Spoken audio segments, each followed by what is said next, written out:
waggaa ga'uu laaftuu isinitti fakkaate erga barri tokko dhufee dabarfate akkuma namna haaraan baay'inaan dhalate nammeeqatu deemee duniyaarraa fe'ate jiru kontoraataa guyyaansa raawwate yoo tole sammaate sochii ofii fudhate mana lamaa keessaa tokkuma dhuunfate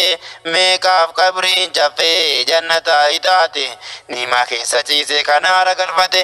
meeqa kan qabriinsaa boolla biddaa taate hundinuu duniyaa irratti jaarrate adiisa dubbate kan kaole dhugumaa natamannaa likaa kabisalaama waggaa ga'uu jennaa waan laaftuu fakkaate waa meeqa dargame waa meeqa dhalate meeqa fayyaa dhabe afyaa rakkate meeqatu kasaaree waan dur dhaabbate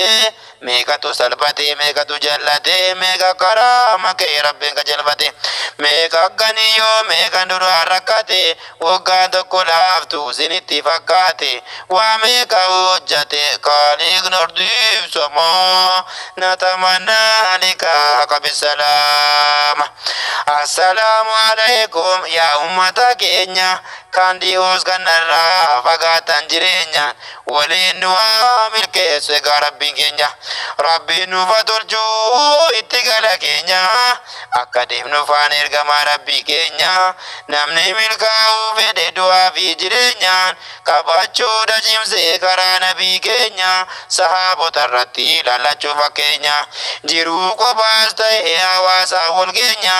itti deddeebine fakkee walii keenya akka rabbii keenya itaanu salama natamannaa likaa kabisalaama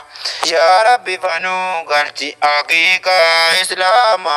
natamannaa likaa kabisalaama